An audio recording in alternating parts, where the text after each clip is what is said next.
For the love of rugby, brought to you by Blackheart, for those who ruck, maul and never back down. France win the 2025 Six Nations. Congratulations to them. England finished second, Ireland third, Scotland fourth, Italy fifth and Wales sixth.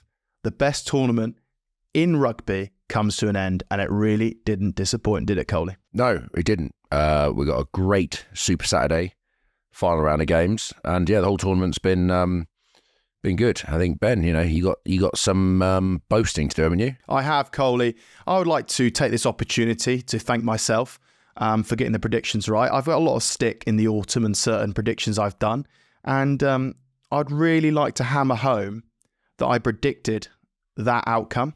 Thank you very much. And I'd also like to hammer home that I predicted LBB, Louis Bier-Barry, would be player of the tournament. Now, that hasn't been announced, but if he doesn't get it, it's absolutely madness because he has been outstanding. So, double prediction for me, and I'm back on track. I'm actually handing the baton to Ant Watson as the worst predictor of the podcast now, and he can take that mantle. So, listeners, if you wouldn't mind flying into him a little bit online, in a nice way, please, in a nice way, that would be fantastic because he said the French would implode. Yeah, didn't really see that implosion. Still waiting for it to happen. We saw it for snippets against England, and that was about it. I wouldn't say not being able to catch is different to imploding. Correct, yes. Yeah, so Tone's got a bit of work to do. Tone has got work, and he will recover, and he can now take that mantle. So you do realise, though, that you might have smashed the Six Nations predictions, Ben, but people won't care. It's all about your autumn predictions, and you will live for the rest of your life on those autumn. But you can get every prediction right for the rest of your life, and no one will care because what you did in the autumn. So I cannot wait for England to play Australia again in the autumn, actually, to be fair. I know that is going to, the prediction I did carries some weight that happened last year's autumn. This year's autumn, when it finally comes around, mate, I'll be ready to fire in once again and set the record straight. So there we go. You were in Cardiff on Saturday, weren't you, Ben? I was in Cardiff on Saturday, and I was with Corinthians and had a great day. There was plenty of Welsh there, plenty of English. I think the Welsh were optimistic and absolutely preying on hope because of the fact that it was at home, roof closed, final shot, playing against the old enemy. A lot of hype and hope around that. The English fans were quietly confident, as was I. And yeah, mate, the atmosphere was really, really good. The atmosphere the first 10, 15 minutes was class. And then and this is where we'll talk about England, but they just managed that first 20 so good. And it kind of really took the sting out of Wales and the crowd. And by the end, of course, it was actually pretty empty, which is a huge shame. I mean, I'm not going to cry about it too much, but yeah, and that was it, mate. So when I was leaving Cardiff, there was plenty of people still stumbling around and having a good day and had celebrations. So daffodil hats were half price though. They couldn't actually flog them anymore. So yeah, it's a shame to see. I was tempted to buy one, but then I thought, nah. Well, just do one virtually. You do all AI now anyway, mate. So don't worry about it. Yeah, there was a nice one of you this week, wasn't there? That the team had managed to put out on you, Coley, with the daffodil head. They found a daffodil big enough. I tell you what, though, Coley, one thing I will say is, when you go down to Cardiff and you just, the Welsh fans, and obviously we've given them a bit of tongue-in-cheek stick this week, but in all seriousness, you have, yeah. I have, yes. But in all seriousness, they are rugby mad, passionate fans. They absolutely love it. Everyone's fully behind the team, even after yesterday's result. They are proud people. And, you walk through Cardiff and everyone's wearing Welsh shirts. Everyone's right behind them. And it's just an awesome city. They just fully get behind the rugby team. And, with England rolling in town, it just had an awesome atmosphere yesterday leading up to the game. And even after the game, it was still good. Obviously, some Welsh fans were very disappointed, but equally, they kind of understand where Wales rugby is at the moment, but they still, they still absolutely get behind them, and it's an awesome rugby city, I've got to say. Right, Ben, so we'll get to England, Wales in a bit, but first we must talk about the champions, France. Will they be gutted that they didn't win a Grand Slam? I think, there's a lot of talk after the game about how they're a force to be reckoned with for the next potentially 4 or 5 years, something we've already mentioned, and that they're going and win things. But will France probably be disappointed? In some regards, you want France to go and dominate, but at the same time, there's always a hiccup in them, like at the 2023 World Cup, probably in the Six Nations. So is that going to limit France in some regards, or do you reckon there's something they can overcome? No, I think it's something they can overcome, Coley. Will they be disappointed? No, I think ultimately when the draw they have this year compared to next year, of course, having England away and Ireland away that year is very hard for them with those 2 away games. I just think that they'll look back and maybe go, oh, what if on another day? But it didn't happen. You don't think like that. You won the title, and they'll be delighted that. I think every team that goes into the tournament have ambitions to win it. Of course, you always want the Grand Slam, but it just shows you how hard this tournament is to do and how hard it is to win. So I think ultimately France will be very happy having won the Six Nations title. It's something that for a while, this French team, you look at where they were last year in terms of the Six Nations display that we saw from them. Like, it looked like they were going backwards, and it looked like the old French had returned. But they've really got their act together since then. They had that post-World Cup hangover that we spoke about, Coley. The autumn, they were impressive, and they carried on that form. So, and they're a team that's they've got better throughout the tournament. And I think that's the thing with the French is, because the top 14 and so many guys, there is obviously a heavy Toulouse team within there, but they're a bit like England. It takes a while to get going because they don't have like the Irish system where so many guys play together week in, week out like Leinster. So they can almost just slot straight in, a bit like Italy as well with Benetton and Treviso. Of course, they play week in, week out together. So they slot back into international rugby. And obviously a lot of Scotland guys play together at Glasgow and Edinburgh, respectively. So England and France always seem to be better at the back end of the tournament than they do at the start. And France have kind of shown that, like, they've been better and better throughout the tournament and deserved winners, in my opinion. And England, I think, should be really proud of what they have done in terms of, they made sure that it came down to the last game, and they should be very proud of that as well. But I think from France's point of view, job well done, deserved winners. When you looked at the team and the squad they've got, is about right. To win a Grand Slam with those 2 away games was always going to be a very hard task. Yeah, I agree. They're deserved winners. I think any team that can go into the Aviva and put 40 odd points on Ireland in that performance, that was probably the defining performance of the tournament. And I think, you look at them, yes, they also have a heavy Toulouse influence in them, and we said how good Toulouse are in the domestic game or the European game. So, there will be a force to be reckoned with. But I think, as you said, France, they had that wobble after the World Cup. I think they almost sort of looked at themselves probably a year ago and thought they were, after getting jumped out of the home World Cup, it almost felt like they thought they had to change. And I think they finally got back to, but I think after the 2023 World Cup, they're also on the right track. They had a bad game against South Africa, and then I think they probably, in the following Six Nations, almost tried to do something different to what they've been doing. I think now they're back on track in regards to playing the French way, efficient inside their own half, banging it long, beating teams up with their forward pack. Their defence is less aggressive than we've seen, but I think that's probably a shift in the way the game is played.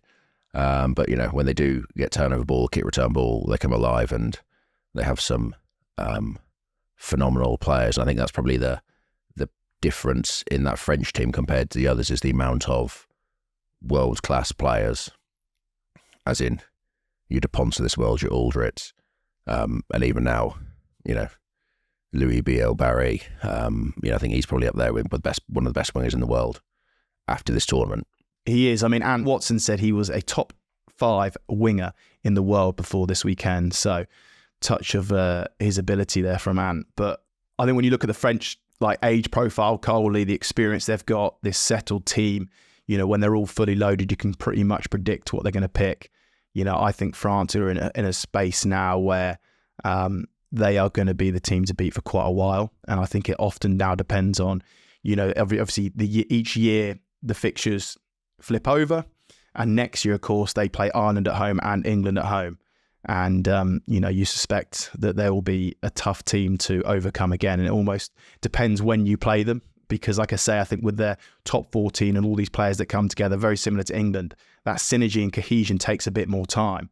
So if you're playing them at the back end, you're gonna beat you're gonna face a France which is a lot more settled and in sync. Because you mentioned the defence there, Coley. I mean, Sean Edwards has won the Six Nations title now more than any other coach 6 times. An incredible defence coach, and as you say, it's a bit of a watered down version of his blitz defence that we've seen so often at Wales.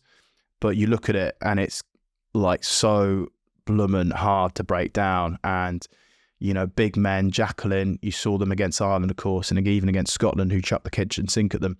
They look really settled. And I was impressed with France and how they went about it. And the 7-1 split seems like something that they're going to carry on with, mate, because the power that they possess, and they bring you into that power game with the maul, with the way that they win collisions and everything like that, it's very difficult to stop.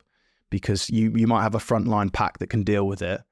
But I think that ultimately, very similar to the Springboks, is they just grind you down, and that last 20 becomes very, very difficult. I did enjoy Sean Edwards' post-match interview, where he's like, yeah, it's my 250th game coaching. It was like, all right, France have just won the championship. It's like, yeah. It's like, okay. Then he did actually get onto them, but it was just a bit like straight away off the bat, yeah, I've coached 250 games. It's like, thank you, Sean.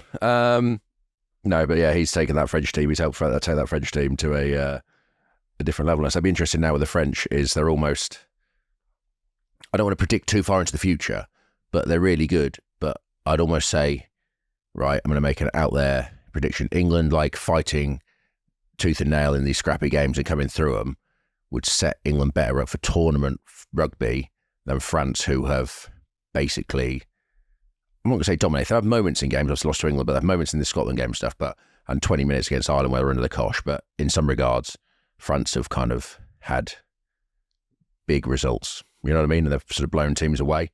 And I don't know. That would be if I'm a French fan, I'd just be cautious in regards to, I enjoy it. Hell, I'd be, happiest bloke alive because you've got a fantastic French team to watch. But I say projecting into the future, it's just those nitty gritty tight games, and the French, obviously the one they're in, end up losing. So it's just, it's how they can get enough close games. You know what I mean? That's the only thing I'd be worried about if going to tournament. But at the minute, I'd enjoy being a French fan if I was French.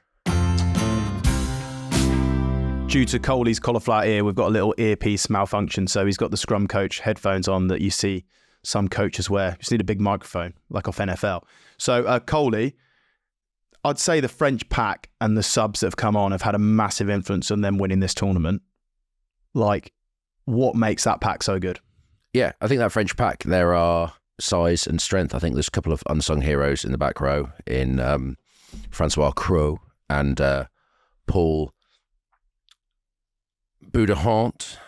I'm going to call him Paulie B just because it's going to save us both a lot of effort learning his name. But those two have been some unsung heroes. I know Paulie B has scored a few tries in this tournament, actually. But they kind of do the work and effort. You see him every breakdown, and then they've got sort of a type 5 that carries and scrummages and mauls. You look at the effect the maul has had. They're probably the best mauling team in the tournament. And yeah, I think that 7-1 bench, the guys they bring on an entire sort of front 5. They bring on like Miafu, who is the world's biggest second row. He just sort of carries uprights, offloads. He comes on, he carries. He gives some bit more sort of power and bump in the second half of the games, but also his ability to move the ball. He seems to offload over the top of players. When they scored against Ireland, I think he's pulling out the back on sort of a kick return counter-attack. So yeah, they are the French forwards are, technically they're good, but I think they just fit the system of how France play.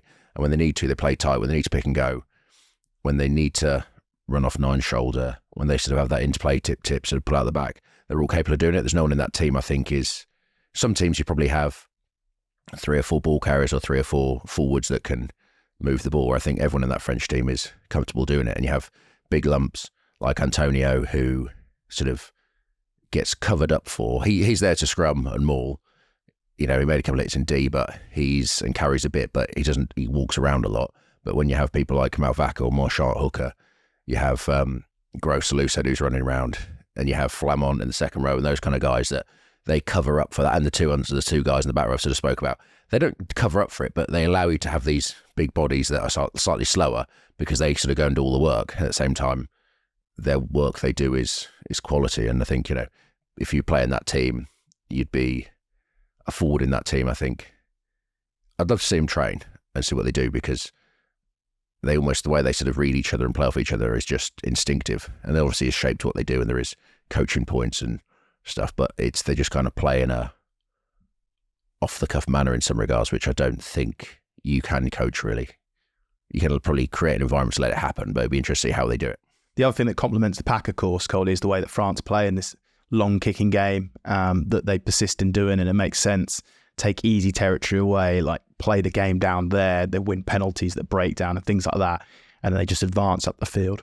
And then they also, any turnovers, Coley, they then unleash these dynamite backs that just get the ball to the edge, manipulate space, everything like that. But the other thing, of course, with that pack and the fresh lot coming on is you win collisions, you win speed of ball, you get momentum, and you start like unleashing LBB, Penno, Ramos starts doing things, Mofana. So it's all complemented to the way that they're set up to play, and the fact that the pack then can do their work that then complements the back. So it's just they're a well-oiled tactical machine. They play complementary rugby, so they don't ask the forwards to sort of run it from their own goal line or play hundreds of possessions inside their own half, and sort of almost that would take the legs away from their forward pack. You watch them, they get the nines to kick it. Luca or Dupont kicks it a flaming mile off the field into the opposition half, then sort of not walk to the set piece, but the slow set piece. They compete in the air. They win a collision, team kicks it back to them, and then the French have a back line that comes alight when they get kicked the ball. That the forwards can sort of sit in the middle of the field and just take a rest in some regards, saving their energy for when France do get into the opposition 22, opposition half, and then the pack goes to work and, either carries or you see them tip the ball lows and just win collisions. And because they're so big, as you say, as they're fresh and they're big, they can win a collision, and that's what gets them on the front foot. And then they have the skills and they just wait. They don't wait, but they have the ability for players to beat one-on-one tackles, and that's almost the French sort of suck you in regards to carry. Defenses get tight in the space somewhere, and the backs are good enough to execute and find it, and that's what makes them France. And I don't think it sounds simple, but I don't think there are many teams in the world that could go just play like France. You know what I mean? Like, if some teams we've had it before in the past, our coaches are kind of like, oh, just be like the All Blacks. And you're like, well, we can't, because they're good at everything. We have to be good at certain things, so we don't have that skill set. And that's a bit like if you're a coach of, say, Wales now, it's like, yeah, just watch the French team play. That's how we're going to play. You couldn't, because I think it's almost cultural in how France go about their business, whether it's club rugby, growing up and all that kind of stuff, and that's how they do it. And it's just something in the French, well, they play rugby from a kid's age, I'd say. That's what it seems like. Yeah, very much so, Cole. Like I said, I just think tactically they're so married up, and in terms of complementing the pack and the back line, and we've spoken about before about rugby becoming more like you get less and less opportunities, but therefore you need such game breakers, and France are stacked with so many of them. LBB, Penno, like Ramos can make stuff happen, like Dupont, of course, like one of the greatest at making things out of nothing. So they're just blessed with that. I'm going to say this tournament has been year of the winger. I've always been critical of wingers throughout the years, but I think the way the game is played now, with the amount of sort of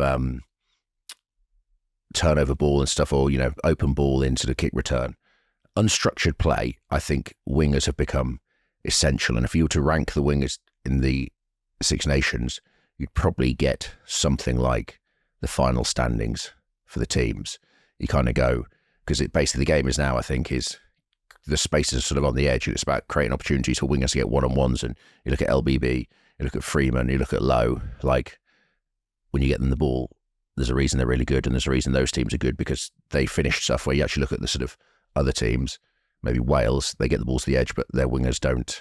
I'm not slagging off the Welsh here, but they're still young and learning, but those moments, they don't win, if you see what I mean. They don't score off, whereas the other teams do, and that's what wins you games in some regard. And that's kind of like the way I look at the tournament has kind of been, it's almost defences are sort of passive, but it's basically coming down to who's got the best wingers in some regards. Yeah, you need that cutting edge winger like Capuazzo, of course, of Italy. You look at Dewey van der Merwe, Darcy Graham, of course, Blair Kinghorn, obviously back three player. And you start looking at Fremo, Manifae Orbosu, of course, has been injured, but like he's electric. Penno, LBB, and you start reeling them off. Lowe, Hansen, like, so you're right, Coley. Maybe it's been the tournament of the wingers and the way that the rugby's gone, because like we talked about the death of the blitz a little bit and the ball getting to edges more. But either way, I will ask you though, Coley, in a one-off game right now, the battle of the bomb squad, who'd win? The South African bomb squad or Le Bomb squad of France? The squad bomb. Again, I'll probably go South African, because I think they are just more dynamic in some regards. Overall, as a pack, as a 7-1 bench split, I think the South African pack is probably has a little bit more experience, a little more power to it than the French. Dynamism, I would say. But again, it'd be very close, and depending on where the game is played, if it's played in Paris, I could see the French bomb squad doing it. If it's played in South Africa will do it. But yeah, it's a very good discussion that hopefully we'll get an answer to at some point. Razzie changed the game, and others are following suit. So well done, France, deserved winners. Let's go to an ad break. This episode is brought to you by Thriver. Ben, with so much health advice out there, it's hard to know what truly matters to you. Thriver cuts through the noise and helps you find focus, with personalised health insights based on what's actually happening inside your body, not just based on trends or fads. As part of our partnership with Thriver, in January, we took an easy blood test in the studio.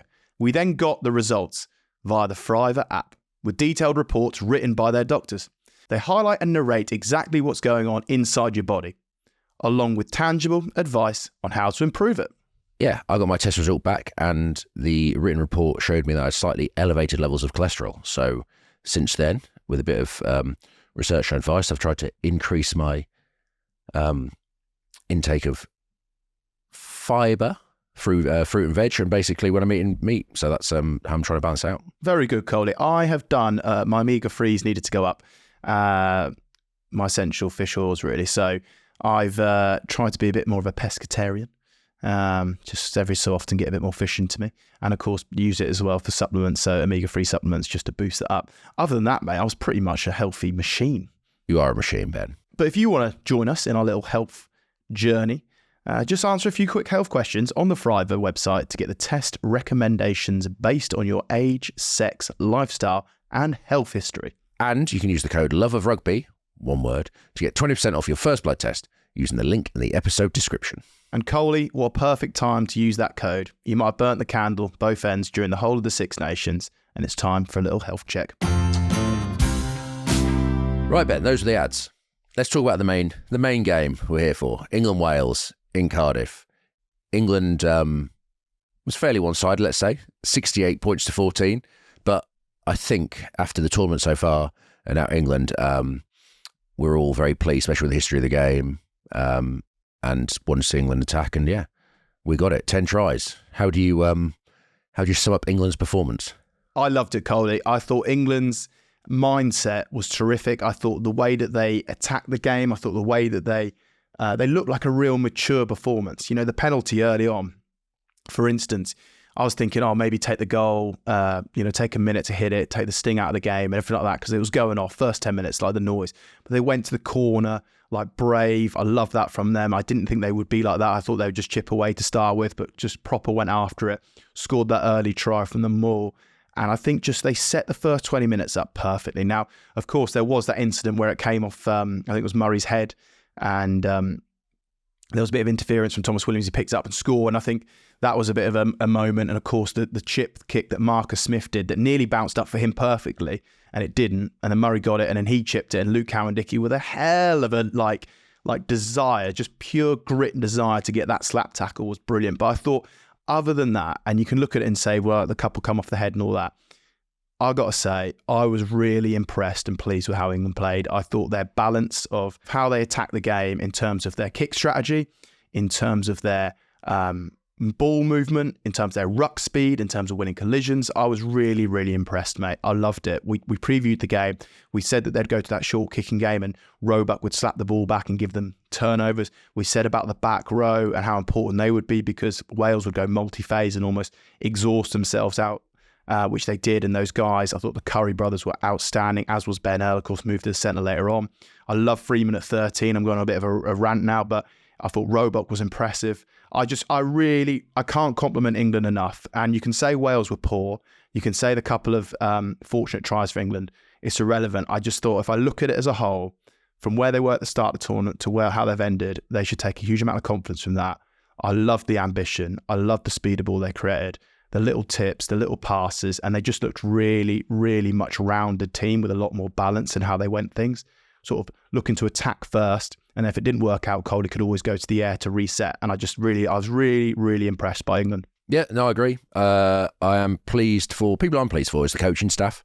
I think obviously I'm a big fan of the current England coaching team with Steve Borthwick and the like. But I think they come under fire beginning of the tournament, and even I think leading up to this week, there was people sort of second guessing England selection, blah blah blah blah blah, and saying that it was a player-led sort of change. I think it wasn't, and from what I know, it wasn't, and therefore I'm pleased the coaching staff. I think England, you look at the tournament as a whole, they those tighter games at the start when they're probably the underdogs, they made it a bit of a fist fight and ended up coming out on top of two of them. And then the final two games, when they've been the favourite, they've sort of opened up expanded their game and gone after teams and really gone for the sort of kill. And I think that's the exciting thing and that's the interesting thing. I know, yes, Wales, I think, were poor. I think, if you were Welsh, you wouldn't be happy. I think they were sort of outclassed in just simple things like the kicking game, the breakdown, I think England owned. But then I think to compliment England, because England targeted probably, the air, which they won, and also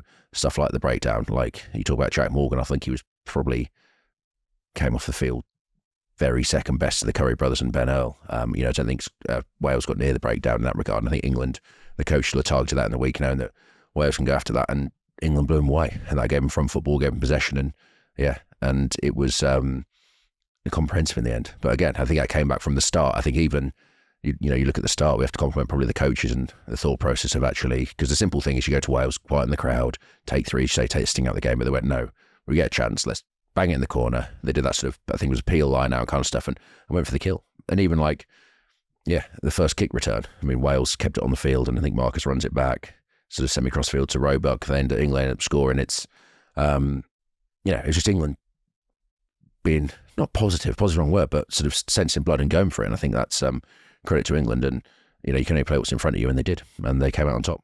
And I think we should all credit to them. I've spoken before, Coley, about building pressure, ball in hand, and that's exactly what they did. The Roebuck try, which took some finishing, but just like the build-up to that, coming off the line out, and then we'll hit midfield, and then just like little subtle plays, and a forward comes short, and it goes out the back to Ben Earl, who then tips it onto Tommy Freeman. I thought he was really impressive at 13. We're a big Freeman fan, up the Freemo, lover of the pod. The guy scored in every single game as well. Like what an effort from Tommy. So good. But just like the little plays, the little tip passes, I loved it when Fordy came on as well, like his distribution, again, and everyone added when they came on. I also thought, do you know what I loved as well, Coley? It wasn't all plain sailing for England because, well, that looks it, but, losing Ollie Chesham early on and having Chandler Cunningham South, who isn't a lock, having to come on and fill that position. But I loved how England were able to deal with it. They adapted, that would take some weight away from the scrum. Chandler, of course, is a back rower, having to cover that and go quite a long distance in terms of that game, and line-outs, that has an effect on that. But I just thought, I really thought it was a mature performance from England. I've got to say as well, Fraser Dingwall, I spoke about him last week. We said previewing the Italy game how he's like the glue. He's the guy that makes others around him look better, and he just does his job. And he's one of those guys that will never necessarily get the plaudits, because he's so error-free and he's so good at just doing his role that others then flourish on the back of him. I thought, again, he was terrific yesterday. I really liked it. And I watched it, mate, and I loved it, because that's sort of the result that, if we're in there, Colin, that result gives you so much confidence. That result gets all that noise off your back. That result confirms that you're heading in the right direction, that you're building something, that you've got the fundamentals of your game about where it needs to be. And they can now carry on and build from this. So, yeah, it's almost like England, you want them to have another game next weekend to see, do you know what I mean? Again, to see the improvement. But I was really impressed, and I was really pleased. And I was delighted for everyone, because, like I say, I think the way that they attacked it and went about it, and going to Cardiff, regardless of where Wales at, is a difficult challenge. And I thought some boys really thrived out there, which was awesome to see. Certainly. And I think England, compliment again. I think the way they played the game in the right areas of the field. And the one thing that sort of stood out to me, probably the past two games for England, is their evolution of, as we say, the forward sort of interplay, being able to pull out the back, move it to width, coming back. You see Genji carrying or pulling out the back. You got Ben Earl doing similar. Will Stewart, I think, was fantastic. He had plenty of carries in the first half, but him just sort of catching the ball, using his footwork, boom, getting over the gain line. So I'd scored a try. I think so. That was really positive for England. I think, it shows England's adaptability and the fact that they can, again, I think, in the bigger games against France, I doubt they'd play this way. I think they'd play like that in the right areas of the field. But, you'd probably reel in some of the, say, Marcus Smith's chip kick and that kind of stuff around half. Those risks, you can probably risk it a bit more against Wales, Italy, because you're going to get the ball back and score. Against France, probably Bielbury scores one of those. I think it was just, it showed England adapting to the occasion, adapting to the team and going for it. And I think credit to them, they put their foot down, and in second half just going for it. You know what I mean? Like I say, they sort of, it would have been easier to sort of shut up shop and just sort of be happy, but no, they went for it. The bench came on. You say Chandler, Joe Hayes scores, Pollock scores 2. Ultimately, Test rugby, just run off George Ford. Just do that and you'll score tries. So, G Ford I thought was massive when he came on for those kind of bits. And it was just everybody contributed to that win. And I think, everyone in that England camp, coaches down, can be really pleased of how the tournament's ended and say, he probably gutted the tournament's ended now, because it would be interesting to see, it's such a little thought experiment, if England played Ireland, say, next week, because I think England are probably on the up. I know England played Italy and Wales, so the 2 worst teams in the tournament, but they've got confidence and moving forward. As you said earlier in the pod, like they've got almost that cohesion, which you didn't have at the start of the tournament, whereas like Ireland, I think, almost have, after France, have sort of stuttered against, Italy, we'll talk about it in a bit, but almost stuttering. So it'd be interesting to see if those two play each other now, what would the outcome would be. I think it'd be a tighter game than it was beginning of the tournament, put it that way. Yeah, the cohesion and the synergy that England have had over the last 2 weeks. And you say, God, yes, they have played the 2 worst teams in the tournament, but it looks better. Passes were sticking. The ambition to move the ball was there, but also they were marrying it up with also being pragmatic and being smart when they need to be and playing Test rugby. And that's what it is. Making smart decisions. I've said before in the podcast, I think, earlier in the tournament, about everything's still a decision. Like everything is still a decision. And I just like they got the balance right between, right, it's on, let's move it, let's go, let's build pressure ball. And okay, like now the decision, actually, let's turn them. Right, let's put a kick through and now like we'll reset. I liked as well, when I talk about mature performance, I like just after half time, right, that Wales have had a rollicking and they're coming out. And again, England were just really smart. First 5-10 minutes, just pragmatic in terms of the ball went back up. Marcus hit a couple of real long ones down the middle. Alex Mitchell put the kicks on the money. Roebuck went and won it. And again, it just takes all that like steam of the second half that Wales are going to come out, and it just took it away from them. And then Wales ended up going multi-phase. And I think one time I think they'd gone about 12 phases and made about 10 meters and ended up just kicking it out. And it's exhausting for them, but it's energy giving for England. And I just like that. So when I say mature performance, that was it. It would have been easy, Coley, at half time to come out and start running things everywhere. And then all of a sudden you make a mistake. Let's say Wales hack it through, they score. And then you're like, oh, and then maybe they get another one. And then you're like, okay, panic on. But yeah, I was just really impressed. I've got to say, Ben Curry, mate. I mean, Tom Curry's a machine, but so is Ben Curry. And we also, Ben Earl, of course. I love the back row at the weekend. And it made sense to pick up this game. We spoke about that and why they did do it. But Ben Curry's turnover, like 5 meters from that line off that scrum, was exceptional. And we talk about, lines and all that. And I tell you what, mate, he couldn't have done any more during this tournament to give himself a genuine shot of going on that tour, because I'm just so impressed. He's almost been a super sub at times. And the games he started, he's also been fantastic. But I thought he was brilliant yesterday, exceptional. And we talk about Jack Morgan. I think he's had a terrific tournament. But yesterday, bless him, on the back foot, like in a Wales team that's moving backwards, can't win collisions, and the Curry boys just completely outplayed him. Now, you can say that because if you put Jack Morgan maybe in the England team and there he's on the front foot, it may be different for him. But I just was so impressed with those guys and the way they went about their business. And Ben Curry, for me, could be the late bolter for the Lions. Yeah, no, I agree. Ben Curry was outstanding. I think it's interesting how England have semi-adapted their back row since Scotland. I think Tom Curry, credit to him, I think he's had more of a, previously in the first 3 games, he was chasing the ball like a sort of open side, which was his role. But I think since the sort of Scotland game, he's been moved more to the wing and he's holding width in defence. I think, like we said last week against Italy, his tackle stats, I think he had 6 tackles, which is probably lowest in the tournament for him, because he's actually he's giving himself up for the team, is what I would say. I think that allows Ben, Curry gets a lot of the credits, and he was good. I'm not going to take it away from him, but he's got that sort of role to then chase breakdowns and go after it, a bit like Ben Earl has, whereas like Tom is probably used less, but I think his involvements are just as good because he's in, I think his attacking players, link players stuff is still there, and I think that's what England, they've adapted that balance, that back row, because you look at it and you kind of go, oh, you got 3 blokes chasing the ball, whereas actually credit to the individuals like Tom Curry, he's probably playing a slightly, he can do it, he's just proved he can do it, but it's a slightly different way to what he had done earlier in the tournament. I think England's back row adaptation is an interesting thing to see, especially in his final couple of games. I always think of when Curry and Sam Underhill played together and how effective they were as a 6-7, and you lose line-out options, of course. And for certain games, you're going to need to jiggle it a little bit. But if you don't need to jiggle it, then obviously you're going to play shorter line-outs, 4, 5-mans and 6-mans to try to deal with that.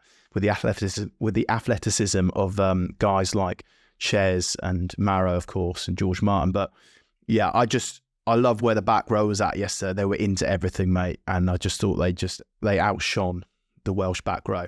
Ben Earl showing his ability as well, mate, moving into the centres. I think, again, back in the game. And it was a perfect game to do it. Like, England had a great buffer. They had a great lead. It was a perfect game to put him in there. And again, he's got all the attributes too. He's so comfortable on ball. He's comfortable in the wider channels. He's a huge carrier, of course. So he's as quick as any back. So he can play there. Could he play there against a really good team, a really good side? No, I'm not sure he could. Could he play there the back end of the game against a really good team? Yes, he probably could. So again, it's just like at some point you've got to start looking at different ways of doing things. And I think, Ben Earl has the attributes that he can cover a back position, back end of the game, especially if you're going to go for these sort of 6-2 splits, 7-1 splits, then you need someone that can cover that. And Ben Earl is the guy that can kind of do that.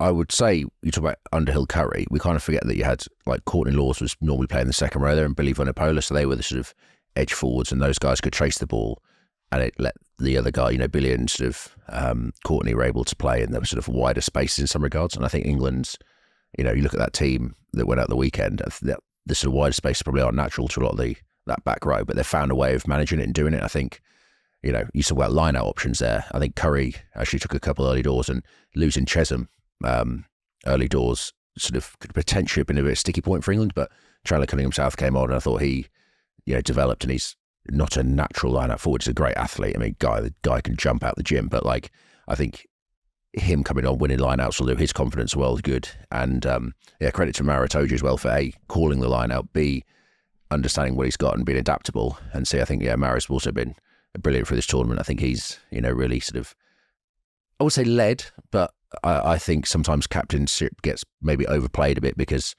I think he's played something like 80. Has he played every minute the past, something like 29 England games? It's ridiculous. It's incredible, yeah. He's got some crazy stat. So credit to him. He goes the distance and he's in it every battle. And I think England's, the pack is really produced. I think Will Stewart, I think, was great. Genji, I think, came on, at the end of the tournament. I think is the form Lou said. England's scrum, Cowan Dickey, I think, has been brilliant. Jamie George come off the bench, that depth. The England scrum has been dominant. I think even in the second half of games where previously in the autumn and stuff, we were getting penalised and almost costing us games. England's scrums come on. Hazy, Baxter, Jamie has really won penalties for England to reinforce the dominance and stuff like that. So, I think England can be, the forwards especially, I think have been really good in this tournament. I think, have shown their ability to be adaptable and play tight games and be at the breakdown, and also when games get a bit looser, like the games just past couple of games, they've opened up, and they've been, England's pack has been one. Well, I want to say it's the best in the tournament because the French are probably the best in the tournament, but England's pack, especially this the depth they're creating, and that's a bit of a point of difference as well. I think England's depth is, and we talk about the French 7-1, but England's pack can bring on their bench. I think that bench is quality and better than a lot of the other benches in. I think better than the Scottish bench, better than the Irish bench, better than the Welsh bench, and that helps England reinforce what they're doing. So, it's positive for England. They've just got to fast track some of the experiences there, haven't they, Colin? That's the thing. It's, you look at England, I think it's just how do we keep getting these guys off the bench because they're pretty young, is keep giving them exposure and getting more and more experience. That's the key. And if we can do that, and I think come 2027, they'll be in a position where those guys have got a load of experience. Coley, to finish off chatting about forwards, what about Pollock that came on? Henry Pollock, of course, making his Test debut. Congratulations to him. Well, 2 trials and Test debut. Not bad, is it? I think the game suited him. I think, it opened up. It was England on the front foot, and that's, you saw his ability, his pace, his power, and that kind of stuff. So, I think it probably helps. He was smart. I'm going to give him credit. Really smart. Run off George Ford. Good things happen. Yeah, so good seeing Fordy out there. Run off Fordy, and he will put you in holes. What a pass from left to right for Pollock's first try that Fordy created. He's also passed back inside. But do you know what I liked about Henry Pollock is he came on and he just looked he was just so buzzing in that atmosphere. You could see the energy that he brought, the enthusiasm that he had. And of course, he's someone that has been on the radar. I've done under 20s. He's kind of showing those young guys that there is a pathway to England. You can be fast track if you're ready. And I think there's always going to be this hype with these guys coming through. And, he is definitely worth the hype. I think the important thing from England's fans and England's point of view, and I know what fans can be like, we build these people up and then we're quick to shoot him down. Just let him develop. He's 20 years old. He's got his test debut. He scored 2 tries. He was really good when he came on.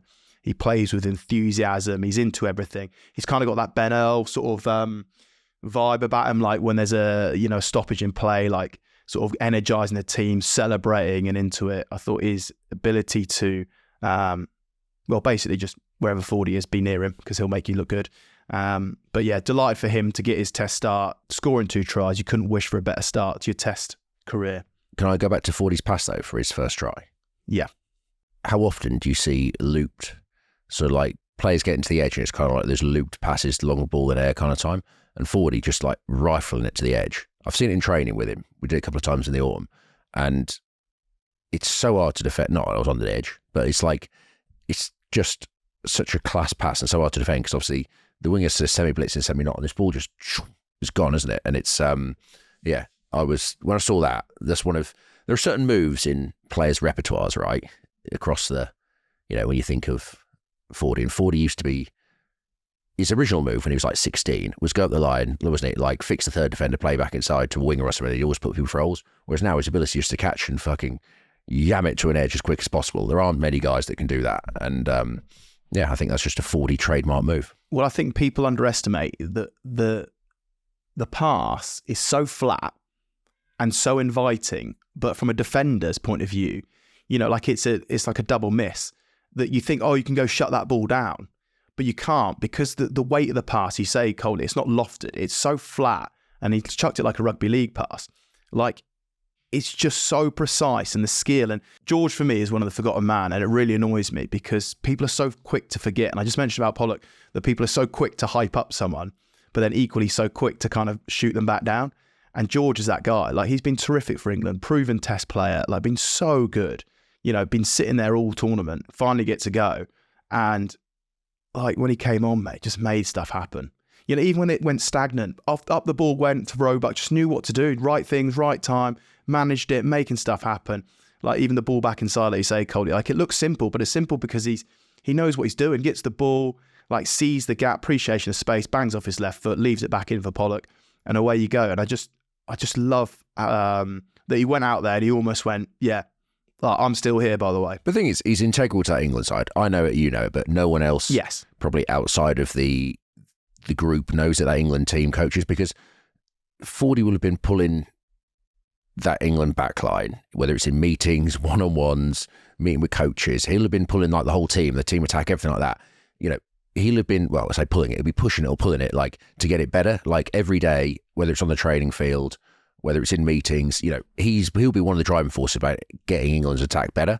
I think 40 credit to him. We can give, we talk about Marcus and we talk about the Smith, Marcus and Finn, but I think, 40 is the third guy and he'll be there pushing them every day to try and get better, to help improve and for the good of England and good of them. So yeah, I'm happy George got on the field and tore it up. And yeah, I think just a little reminder of how good he is. He's one of England's best ever players and just what a good teammate and good person he is in that group that he shouldn't be forgotten about. And it's also a reminder to the other 10s that if you don't play well, lads, like I'm still in and can slot in. You know what I mean? And everyone benefits, the team benefits from it. Coley, I like Tommy Freeman at 13. We know how good he is as a winger. He can, of course, play fullback, but having that game at 13 for me, I mean, that probably says to the Lions, like, hello, guys, I can play 13 wing and fullback, and I am a genuine asset and a runner for the to get on that tour. So I thought he was very, very good. He showed his power. England centres, let's say, you got Ollie Lawrence, of course, you got Henry Slade, Fraser's come in the back of the game. Obviously, Freeman's now come in as well for this last game, and Dingwall, for the last 2 games as well. So, centre's been one of those debates where it hasn't always been smooth. Excuse me, it hasn't always been smooth, but it's just another option now that England have with Freeman there. When Ollie Lawrence eventually comes back from injury, bless him, like you could see potentially an Ollie Lawrence at 12, you could see a Freeman at 13, you could have a Dingwall at 12, Freeman at 13. You have Ollie Lawrence, of course, still at 13, with Slady at 12. Like, I just like now we've got some genuine options there. And then you can start selecting personnel for certain games and the way you want to play, like England do at back row, or in certain positions they have that ability to do so. Centre hasn't always been that option, but now we're looking like we can do that. Definitely. I think England as a whole, the back line has been fairly adaptable. You know, Marcus playing 10-15. I think that versatility adds to, if we trek to World Cups, like, you need versatility, you're going to have players cover positions. I think England's centres probably have this maybe a little bit of lack of depth there. I think, say Dingwall's done really well in the past couple of games. I think Freeman being able to play 13 allows you to, if he can, I think he's a world-class winger. I keep him on the wing, but actually bringing him inside to 13, gets hands on the ball, but allows you to play. If your best option, say, at winger, like Robo did at the weekend, is better than, say, if Freeman at 13 and a winger is better than Freeman at 14 and a centre at 30, you know what I mean, then do that. It gives England options. It's versatility. So you can pick horses for courses, which is really good to see. Absolutely is. So where do you think this leaves England now? I mentioned earlier, Cole, that it's almost a shame they haven't got another game, because I see them as so much more cohesive now. I think they're a better team at the end of the tournament than they were at the start, which is always what you want. It wasn't all plain sailing. Like, it was a bit stuttery at times for England this tournament. But I think ultimately, in my opinion, they leave with a lot of confidence. You can see what they're trying to do now, which hasn't always been the case, if I'm honest. But I saw so much more balance in the back end of these 2 weeks and the way they've gone about it. And I think this will be a great sort of, to win by 68 points, regardless of what Wales were like that gives you belief, that gives you confidence. And, you won't see that result. I said yesterday, actually, at the corporate, I said, people will be coming back here in 20 years' time going, cool, I was there for that one game when England won by that much, because it just doesn't happen. But it's just a shame they almost haven't got another game. It is. I think you look forward. I think England, in the summer of Argentina, a lot of the young guys will go, because I think a lot of England's players now go on the Lions tour based upon these sort of this tournament. So England can keep progressing there and grow those young players, like probably your Baxters, Hayeses, Pollocks in some regards, keep growing those players in the summer. And then, you're into the autumn afterwards. But England will be, I think, very pleased I think they've shown adaptability in the way they play the game. I think, those first games when the games they've been the underdog, they've made it a tight game. And yes, they've had the bounces go their way, but we saw in the autumn when they didn't.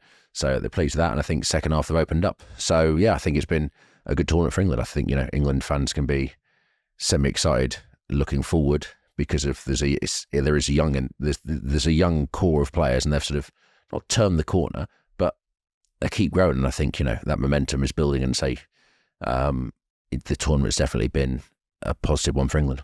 It has indeed. Right, let's go to an ad break.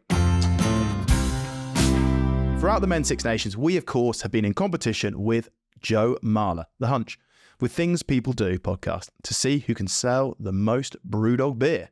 We've been flogging Black Art, and he's been selling Punk IPA.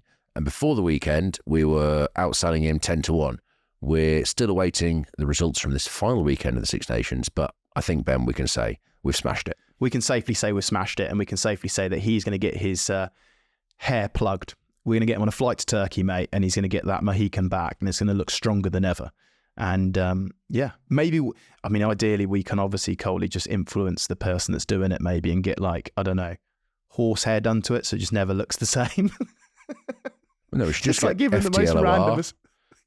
Mate, we should just get his mohawk as like FTL. Oh yeah, we should, yeah. Just anything. And although the Six Nations is over, you can still enjoy a good pint of the black stuff if you use the code FTLOR in the link in our episode description. You can get 12 cans of Black Heart for 15 quid. That includes free postage. Those were the ads, Ben. We've talked about England and France and the future. Let's have a quickish roundup on where Wales and Scotland will be after the tournament and their futures. Right, let's start with Wales. I think first and foremost, mate, they'll be glad the tournament's done. It's been a really tough time for them over the last 12, 18 months. And yesterday, although I was so delighted to seeing them go do that, in many ways, it was also quite sad to see Wales lose in that manner. I'll never shun beating Wales. I bloody love it. But to see them concede that many, and just by the end, like completely, dejected in terms of where they're heading. And it's going to take a brave coach to apply for that job that thinks that they can turn it around, because it's not just, and I keep speaking I saw Justin Tipperick at the weekend, and it's not just the national team. It's like an overview of the whole system, Coley. That's the thing. Whoever comes in could be the greatest head coach ever. But it's like, have they got the players coming through the system? Have they got the depth? Have they got that quality? And I'm not sure they have. So therefore, like, it's a long sort of 5-6 year plan with Wales. And someone has to come in not only to sort out the national team, but to sort out, the feeder to it, the academy systems, the national academies, the age group stuff. Like, how do we fast track these players? So it's a monumental challenge, whoever comes in for Wales, and they've got a bit of soul searching to do. You need someone going in there that can really, really grab hold of it, not just, like I said, at a first team level, but as a overall level as well. Yeah, I mean, I'm no expert in Welsh rugby, but I do think, yes, sometimes as the way it's spoke about Welsh is an ideal world situation. If we get the academy right, get this right, get that right. What can Wales do? I think it's going to be tough, because I think you probably saw there's a bit of a gap in Wales have good individual players who can play certain games fantastically well, but I don't know whether they're consistently at the levels they need to be, especially at certain positions like, say, Titan, I think is probably an issue. 8, you got Falatau, but he's obviously aging. I think the back line, the wingers, the back three, I know Blair Murray showed spark at the weekend, but you look at the other back threes in the tournament and the centres in the tournament, like the back line in general, basically. I think Wales have got to find a way, whoever comes in the next coach, have got to find a way of playing to their strengths. I don't think they can just play, willy-nilly rugby. I think they have to find a way with that team of players they've got. How can we make these games, in some regards, tight, but at the same time, build on the strengths of what you do have, which is some world-class back rowers, really good back rowers, and go from there. And yeah, obviously the Wales, you hear a lot of noise about sort of changing everything, but that's great, but that's going to take you 10 years plus. And also, what can you do with the national team at the minute? I think, the change that Sherritt's brought in, they can be positive around, but yeah, I think they have to rally around, and you have to deep look at the national team and sort of go, right, how can we make these games competitive, because we've been blown out in a few games now, and then how can we potentially get spark to win a game? You know what I mean? A bit like England did in some regards, is when your talent level is different. I think when the players on the field aren't as good as some of the opposition, you have to find a way of coaching, have to find a way of making games where you're an underdog. You have to make them one-score games or 50-50 games where you can then have a bit of brilliance or a bit of magic or an intercept and wins you the game. So that's where, if I'm Wales, you're looking at that kind of stuff and actually going, how can we be in these games with 20, 30 to go, whatever it is, and then progress from there. And that's the tough thing, Coley, because they're not a team that's going to maul you. And they're not a team that's going to beat you up front. They're not going to scrum you. Like, they try and play this multi-phase attack, but they haven't necessarily got the ball carriers.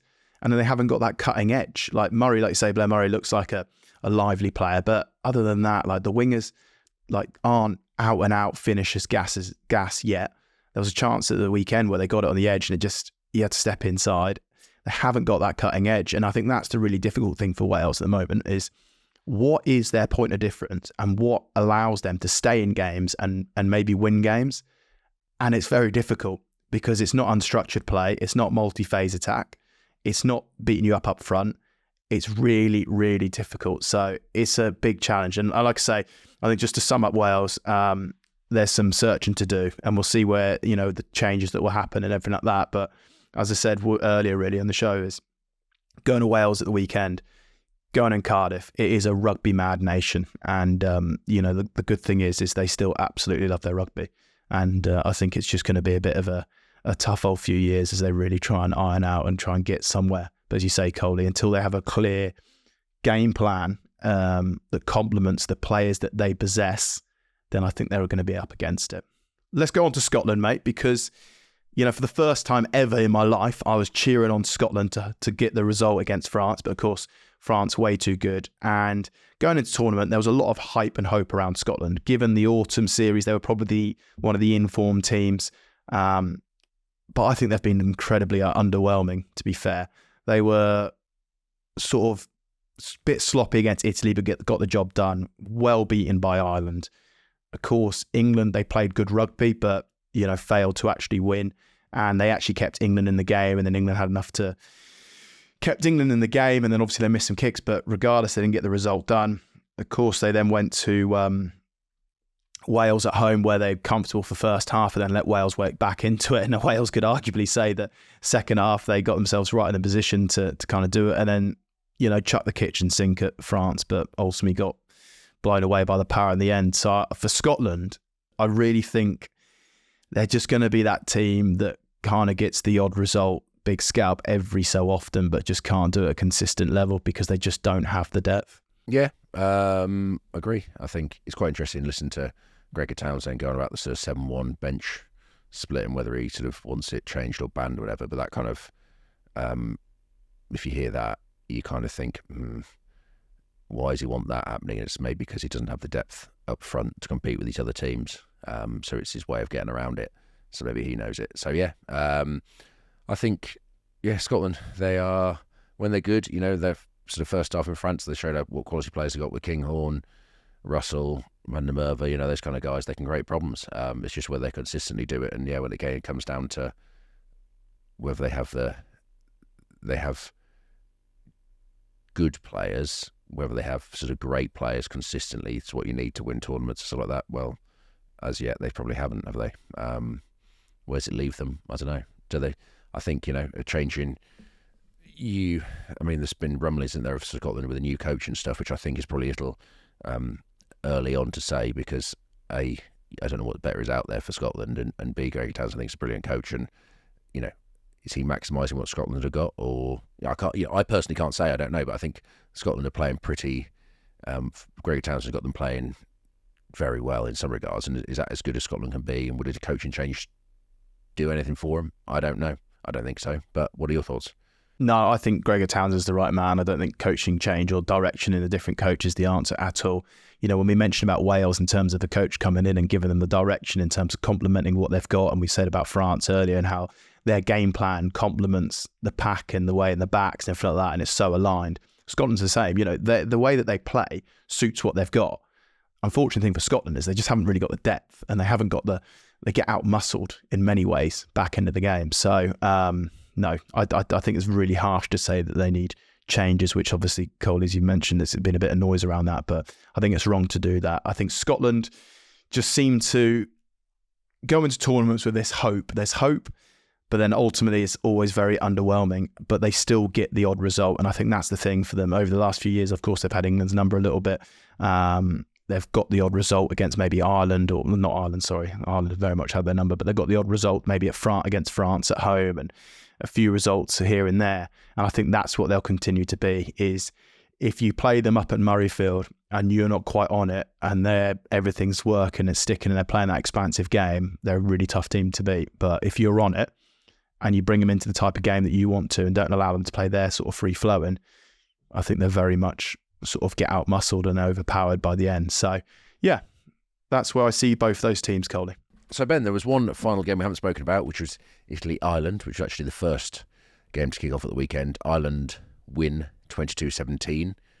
What were your thoughts? It ended up being a bit of not a dead rubber, it's the wrong word, but it was sort of Italy had a semi-free swing and played pretty well, and Ireland sort of coming off the back of last week of mauling by the French. I don't know, they looked a bit edgy in some regards. How do I see it, Coley? For Ireland, when I think of Ireland, right, I think of cohesion, I think of synergy in attack, I think of everyone so aligned in terms of the way they play. But for the last 2 weeks, they haven't looked like that at all. And, against Italy was the same. I thought Italy were really strong in defence. They were flying in, getting really stuck in. And I just thought on the back of that, Ireland looked disjointed. They looked, they normally do this layered attack and it looks so well-oiled, little tight shape, pulls out the back to 10 and then they hit the next run and they go around the same way. But even, runners were getting in the way of each other. They're doing for crossing and all sorts. So I thought Italy were well into it. I thought Minicello and Brex were outstanding in the midfield, breaking lines again, showing they're a top quality centre partnership. The Sage Insights, for instance, Brex made 13 carries for 86 metres. which is brilliant. And Menoncello, once again, 7 carries for 98 metres. So they're an impressive centre partnership. But I thought Italy showed the Italy that we want to see just more consistently. And I think Ireland look like they've kind of just been highly affected from last week's result, to be honest with you, mate. They didn't look like we know. And I know they made changes and things like that, but to think that after 3 rounds, they were looking like really very much in their hands to go and win the title, to really sort of stumbling over the line to finish the tournament. And there's going to be some transition for Ireland. There really is. And you start looking at France, we start looking at England, and you look at Ireland, they're at a different stage right now. And I almost feel like they, for so long, have been such dominant forces within this tournament. But I feel like, I really do, and I'm happy to say it, I feel like that is now done. I don't see them being that dominant force that they have been for such a long time in this tournament. I feel that France and the more that England mature will kind of be the two teams to lash it out with the title moving forward. Yeah, I don't think Ireland are done by any stretch of imagination. I do wonder if they've maybe left it a tournament too late, if we're looking at the World Cup, to make those changes. I think, especially kind of some of the older guys like, I know Murray, Healy and Omani, like, some regards you let them decide their own future, but if you knew you're finishing 3rd in the tournament at the beginning, it's kind of like, would you have maybe transitioned some of those players earlier?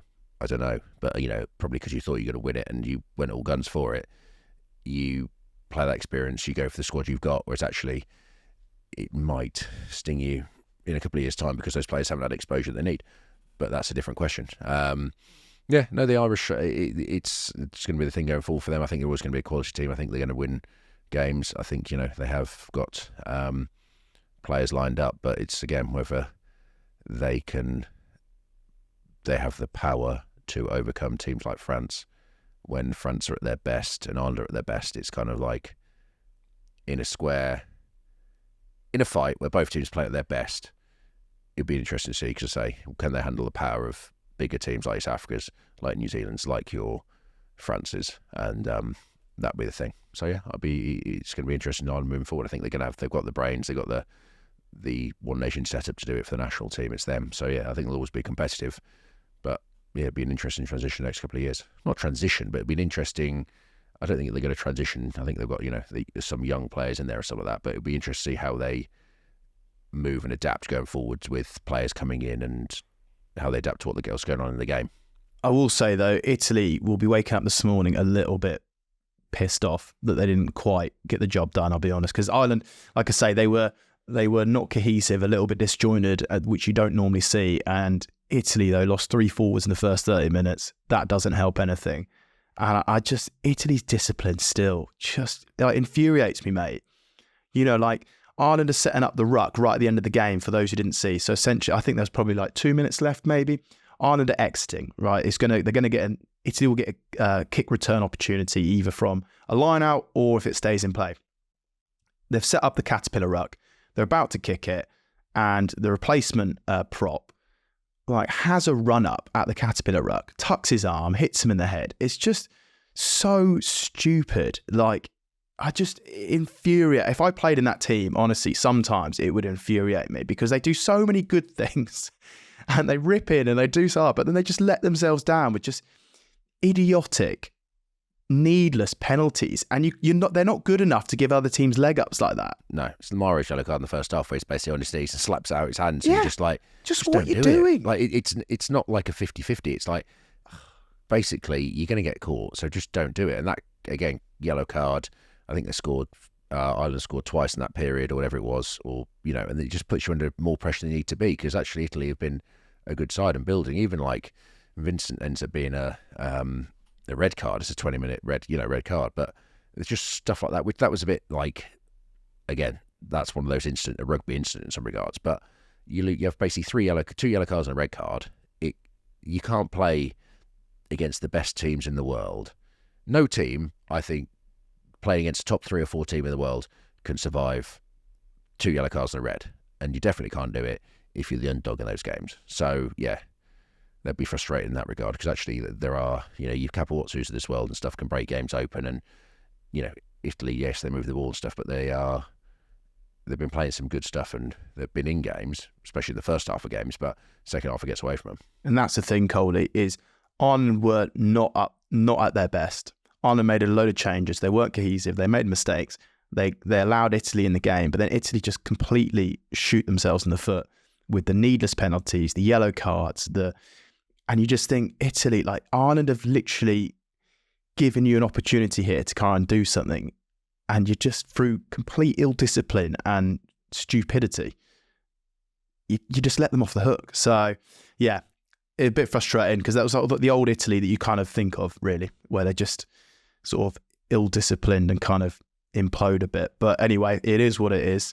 I've got to say Dan Sheehan with another 3 tries. So, given the fact he's come back from a big knee injury, he slotted in. He's been very impressive throughout the tournament. So I think it's safe to say that he's sort of cemented himself on that play. And I think he was always going anyway, but I think just the way that he's come back, when you have a long injury like that, it's not always just easy to slot back in, but showed the quality that he is, that he has had a great tournament when you think of his impact against England in round 1 and the way he's gone about the tournament. Very, very impressive. Certainly was. He's a great player, and I think, he scores a lot of tries, but I would give some of the credit to those two, the rest of the full pack, who maul him over the line. Well, that is true. Not taking away right place, right time. Yeah. But he does have a hell of a try scoring record, I've got to say that. But yes, a lot of them are sometimes the back and more. So there we have it, Coley. That is our Six Nations roundup. Congratulations to France. Well done, England. Proper proud of you. I love the way that you've finished the tournament. Wales, you've got some soul searching to do. Scotland, a lot of hype, ultimately haven't delivered. And Italy, can you stop giving away such needless penalties? Coley, it's been a pleasure as always to cover the men's Six Nations with you. And actually, let's do a team of the tournament. That will come out tomorrow, so we can drop that. We'll be on later on in the week. And of course, the women's Six Nations is around the corner, and there'll be an episode dropping on Wednesday to preview that. So thanks so much for listening and joining us, and I hope you've enjoyed it. We have, and we'll be back later in the week. Now, Coley, let's start thinking about our team of the tournament.